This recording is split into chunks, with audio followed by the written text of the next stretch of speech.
Selamat siang semuanya. Assalamualaikum, salam sejahtera buat sahabatku Bang Sabam yang semangatnya luar biasa sampai detik ini masih, pertemanan kita sudah hampir 13 tahun, tetapi usia semakin bertambah, makin cemerlang pula karir dari Bang Sabam. Kita apresiasi. Dan kalau Stiglitz pernah mengatakan jika bangsa ini, sebuah bangsa tidak dikelola dengan baik, maka isi bumi dan sebagainya akan dijajah oleh bangsa lain. Nah, kalau saya lihat forum ini adalah bukti keberanian dari kita khususnya Bang Sabam ini untuk bisa menjadi salah satu penyulut, penyemangat bagi kita semua, khususnya kami generasi muda ini, untuk bisa berdiskusi dialek dengan lintas dari generasi kolonial ke milenial.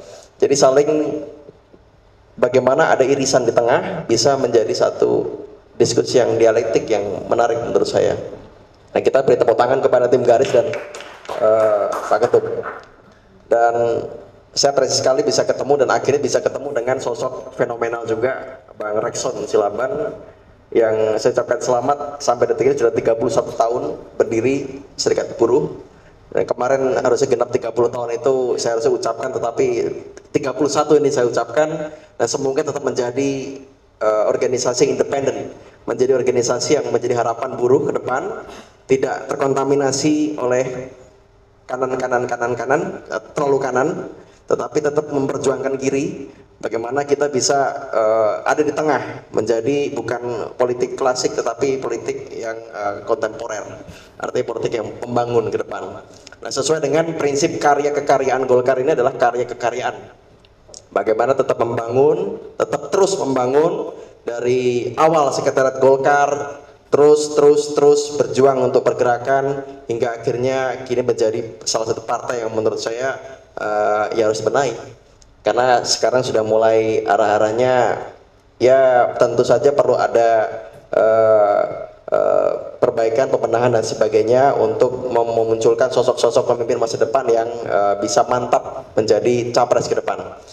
Saya bukan politisi dan saya bukan orang parpol, saya seorang profesional, tetapi rekan-rekan saya kebetulan banyak sekali yang dari kaum politisi, baik juga birokrat, teknokrat, dan juga kaum melarat juga banyak. Karena saya sendiri berasal dari kaum melarat, dari jalanan. Jadi di situ banyak sekali kontras gradasi yang bisa kita lihat ke depan, bagaimana sosok pemimpin ke depan bisa diraih.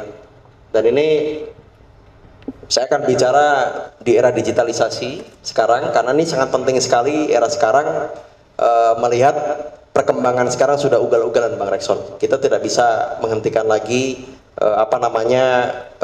digitalisasi. Makanya era disrupsi ini era kompetensi yang tanpa batas. Nah, tadi sudah bilang generasi tua ditinggalkan bentar lagi mati gitu kan.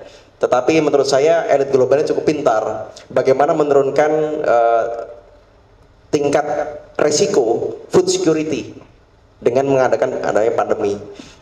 Nah, sekarang jumlah jiwa yang meninggal di dunia ini ada 7 juta jiwa dunia global. Nah, angka ini kalau dikali satu orang 350 gram nasi sehari dikali 7 juta itu sudah berapa juta ton. Nah, itu menurut saya bagaimana global ini bisa mengkondisikan agar bumi kita ini tetap bisa menghadapi sekalian dengan global warming, climate change, juga food security nomor 1. Maka ini bagaimana supaya bisa elit global ini, dunia ini bisa mengatur semua ini stabil, sustain, tanpa harus ada namanya membunuh seperti itu. Dan ini penting sekali. Next. Nah, ini karena saya lihat di tornya banyak sekali peserta dan mahasiswa Bang ya, mahasiswa-mahasiswi. Jadi mungkin tadi Bang Rekson sudah memberikan narasi mengenai kondisi perekonomian, kondisi buruh, kemudian uji cipta kerja dan sebagainya, kiprah dari Erlangga dan sebagainya. Tetapi mungkin di Zoom ada teman-teman yang masih belum mengerti perpolitikan seperti apa. Maka itu saya sedikit kasih brief mengenai kondisi saat ini adalah bagaimana kita bisa beradaptasi, termasuk juga politisi di era yang tidak baik-baik saja. Artinya era yang serba dinamis, dan sebagainya. Kalau kita tidak bisa beradaptasi, tentu saja kita akan memperoleh masuk ke dalam disrupsi atau kehancuran. Next. Dan sedikit itu untuk para peserta Zoom yang dari kalangan mahasiswa-mahasiswi, proses dari revolusi industri 1, ada paham dari semangat buruh nasional, sosialisme, bagaimana mereka bisa mengangkat status buruh menjadi tidak ada tatanan diskriminasi dan sebagainya. Itu dimulai dari industri pertama, revolusi industri kedua. Next. Revolusi industri kedua ini juga termasuk menjadi tolak ukur bagaimana bangsa ini mengenal namanya serikat buruh, yaitu serikat buruh kereta api. Pada saat itu Bang Nelson mungkin tahu bagaimana pergerakan serikat buruh pada saat itu, pada saat masih penjajahan Hindia Belanda, dan disitulah paham komunisme, sosialisme itu masuk ke dalam Nusantara, masuk ke dalam pergerakan kancah di negeri kita, di mana Henk Sneevliet pada saat itu sebagai tokoh untuk pergerakan komunisme masuk melalui Partai Buruh. Dan dulu ada namanya Partai Buruh, Serikat Buruh Nasional yang sudah satu-satunya yang diakui pemerintah kita, tetapi dibubarkan karena ada paham-paham yang tidak sejalan dengan prinsip-prinsip nilai-nilai buruh dan Pancasila. Next. Nah, ini era VUCA, volatility, uncertainty, complexity, dan ambiguity. Dan ini kondisi ini generasi muda kita harus benar-benar mulai mengadaptasikan diri dengan kondisi sekarang. Tidak bisa berpikir A, B, B, C, C, tetapi harus berpikir A, B, B, C, B, C, B, D, B, D, dan sebagainya. Sehingga banyak alternatif-alternatif yang kita pikirkan ke depan, dan tidak ada namanya sesuatu yang pasti. Next. Dan ini sekarang 4.0, makanya teman-teman caleg dan politisi, saya selalu sampaikan, kalau kita tidak beradaptasi dengan 4.0 teknologi, kita akan tertinggal. Sudah pasti akan tertinggal. Maka itu hati-hati, penting sekali. Makanya Golkar membuat satu namanya Golkar Institute. Itu kan tujuannya untuk merangkul generasi muda, untuk menggapai supaya paham sekali, ada guideline jelas bagaimana berpolitik, bagaimana menggunakan teknologi pada saat kampanye dan sebagainya. Dan ini era benar-benar terbuka. Kalau tidak mengantisipasi dengan baik, kita akan benar-benar tertinggal. Next. Nah, ini contoh dari sisi industri transportasi. Bluebird, sudah ada My Bluebird, ada Tesla, ada Gojek. Next. Nah, Gojek tadi disampaikan oleh Bang Rekson bahwa Gojek itu menjadikan tukang ojek itu adalah bukan karyawan tetapi mitra. Itu sama dengan outsourcing kan. Jadi bagaimana ke depan itu harus ada kebijakan-kebijakan di pemerintah yang memang benar-benar ramah, friendly bagi buruh dan bagi pengusaha. Next.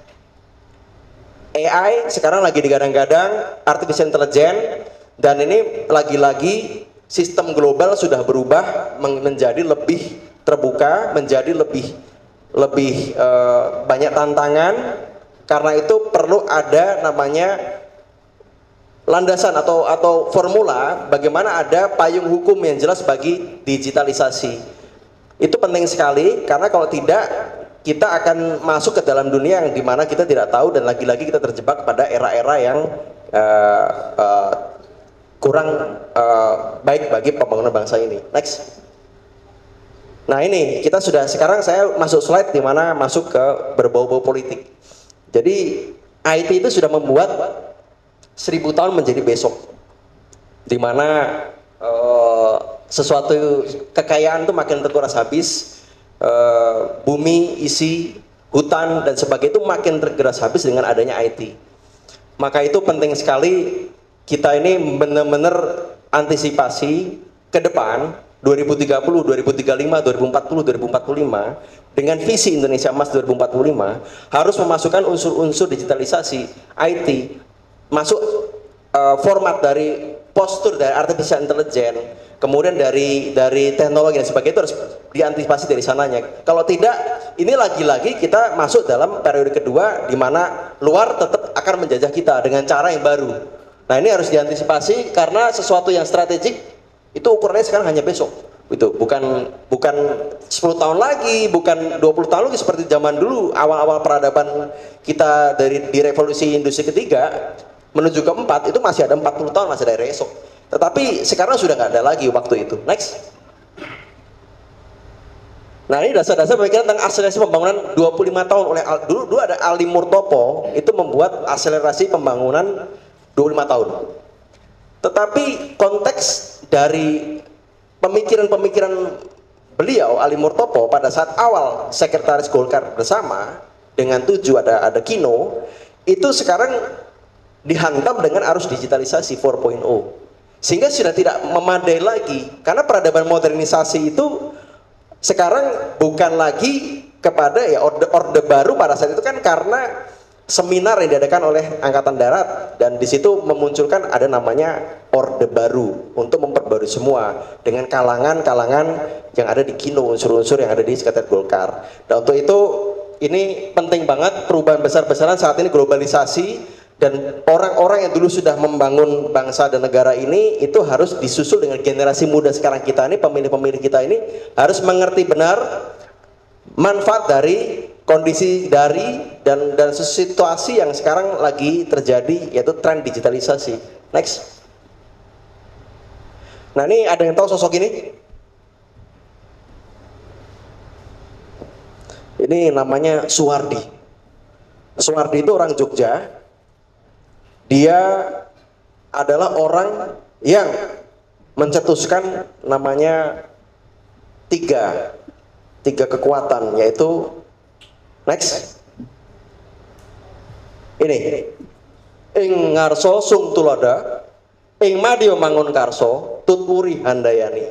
Yang pertama di depan memberi teladan dan inspirasi. Ing madio mangun karso artinya di tengah kesibukan kita memberikan sesuatu yang berguna untuk masyarakat.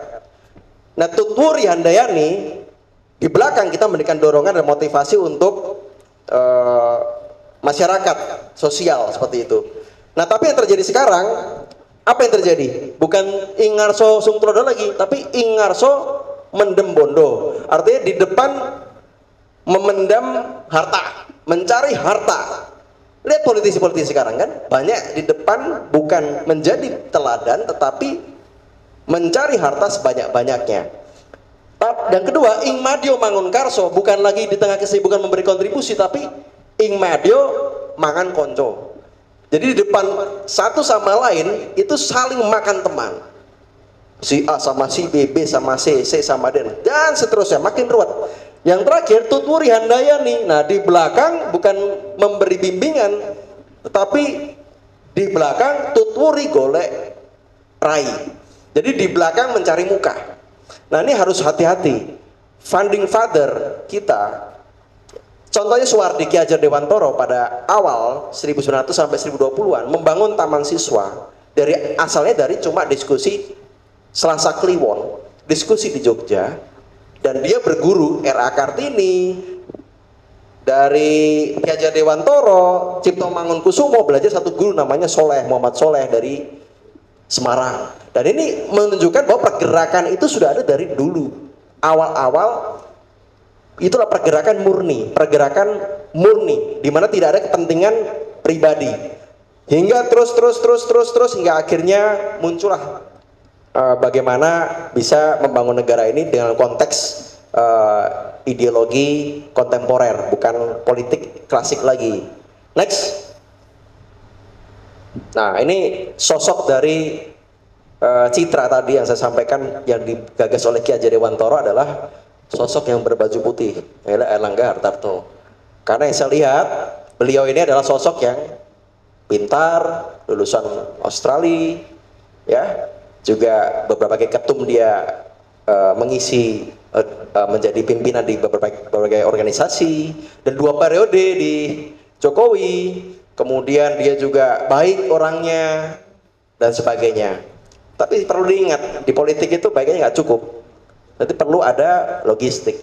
Dan itu harus perlu diingat bahwa generasi muda tuh jangan berpikir sempit, harus berpikir secara holistik, berpikir secara strategik dan pragmatis. Karena kita tidak hanya memikir menunjuk satu orang untuk besok, tetapi untuk next 5 year, next 5 tahun, dan seterusnya. Jadi kita harus benar-benar mau berpikir, jangan malas berpikir.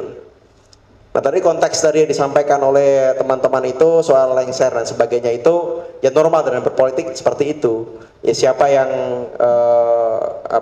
siapa tidak mendukung ya dia akan terbang gitu kan. Tapi kalau siapa kawan ya dia akan, siapa mendukung dia akan menjadi teman, kawan. Next. Nah ini tadi disampaikan oleh Bang Rekson sebelumnya tentang Sustainable Development Goals. Nah kebetulan saya ini juga pegiat, belum dikatakan aktivis karena umur saya masih 32 sekarang, di olahraga, dan di mana di SDG itu ada poin 3 dan 4 itu tentang kesehatan dan komunitas yang berkelanjutan.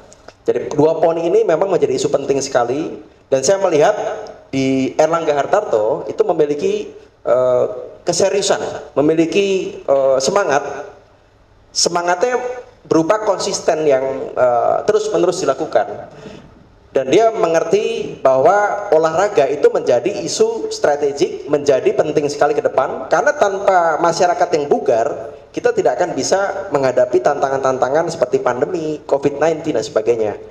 Dulu Jepang ada namanya senam Raijo Taiso. 1943, setiap pagi masyarakat diminta untuk olahraga. Kelak berubah nama menjadi namanya SKJ, senam kesehatan jasmani. Nah, Soeharto menerapkan itu, senam Raijo Taiso itu menuju ke menjadi SKJ dalam rangka menguatkan tulang, badan, otot kita supaya generasi muda ini siap menghadapi penyakit-penyakit yang datangnya dari eksternal, global dan sebagainya. Nah, saya melihat Erlangga Hartarto ini memiliki keseriusan dengan mendukung salah satunya The BON, Desain Besar Olahraga Nasional di Kemenpora, dan beberapa kali melakukan giat untuk diskusi aktif dengan teman-teman di Kemenpora. Dan ini saya melihat, dan beliau juga seorang ketum dari salah satu cabang olahraga wushu, dan itu merupakan sesuatu prestasi menurut saya karena tim wushu kita mendapatkan emas.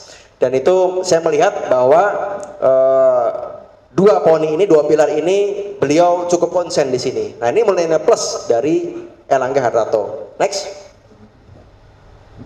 Nah, ini contoh dari bagaimana Erlangga Hartarto bisa menjadi sosok untuk, ya sesuai tadi saya sampaikan, jika Bang Rasul tadi bicara mengenai dunia pekerjaan, UMKM, yang UMKM sekarang sudah sekitar 63 juta kalau tidak salah, dengan yang sudah ada NIB itu sekitar 3 juta. Jadi perlu ada penguatan stimulan juga KUR yang diberikan oleh pemerintah kepada UMKM dan juga kepada koperasi, keberpihakan kepada buruh dan sebagainya. Tetapi sisi lain yang dilupakan adalah olahraga. Karena olahraga itu tanpa badan yang bugar tadi saya bilang, maka kita tidak bisa ada di sini. Saya kalau sakit juga nggak bisa di sini. Saya kalau sekarang sakit nggak bisa saya bicara ketemu Bang Rekson, Bang Saban dan sebagainya. Dan ini penting sekali, dan Erlangga dia berusaha untuk menciptakan kultur budaya olahraga ini di pemerintah kita. Next. Nah, ini Indonesia Bugar 2045. Jadi ada Indonesia Emas, 100 tahun genap Indonesia Merdeka, dan ada Indonesia Bugar 2045. Capaiannya 2045, 70% masyarakat Indonesia akan olahraga. Nah, sekarang masih 30%. Karena Indonesia dikenal sebagai negara yang malas berjalan kaki. Malas berjalan kaki, sukanya naik sepeda, mobil, motor dan sebagainya. Tapi jalan kaki hanya sekitar 2 kilo, 1 kilo, malas. Nah, itu menunjukkan bahwa kita, indeks dari kebugaran kita itu masih lemah. Dan ini isu penting yang bisa ditangkap oleh para politikus ke depan, karena isu kesehatan ini menjadi isu yang seksi, isu yang baik sekali. Nah, sekarang di Indonesia ada KOI, Komite Olahraga Indonesia, ada KONI, Komite Olahraga Nasional Indonesia, prestasi, ada KORMI, Komite Olahraga Masyarakat Indonesia.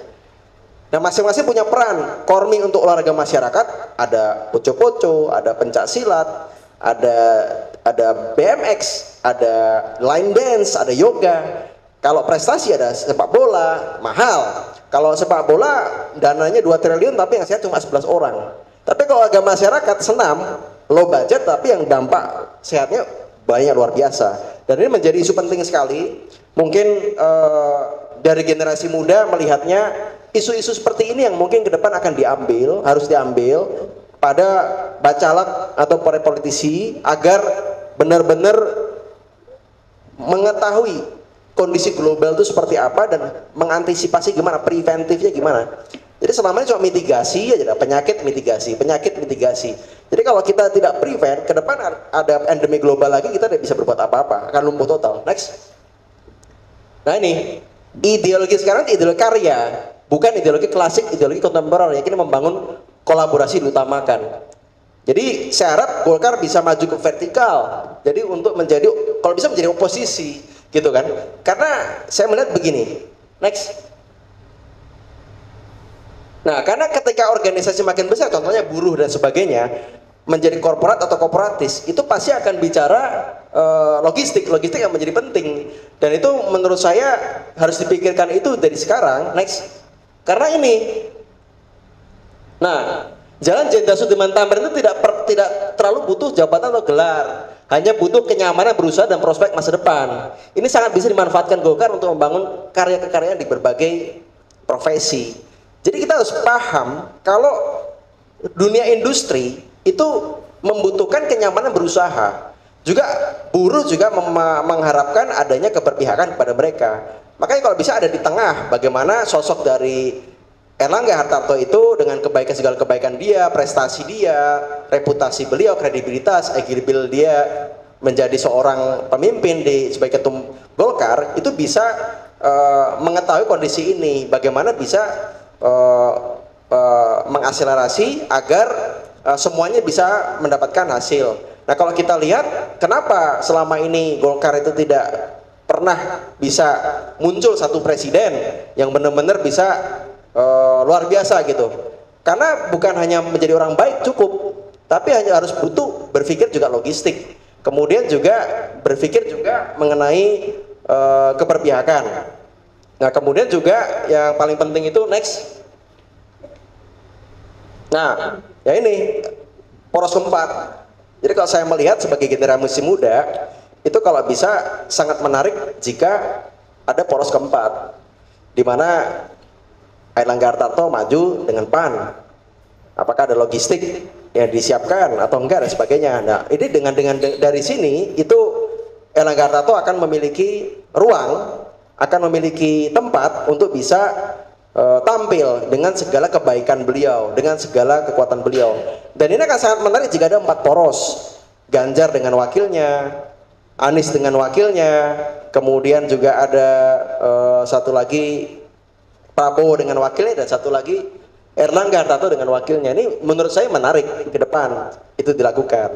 Nah kalau sekarang kan hanya ada dikotomi antara Anies Baswedan dengan Ganjar dan sebagainya. Menurut saya itu perlu ada satu alternatif baru dengan poros keempat ini, agar masyarakat Indonesia itu dibuka, memberikan kesempatan untuk melihat pemimpin baru ke depan. Itu bukan hanya itu saja peributan satu dan sebagainya.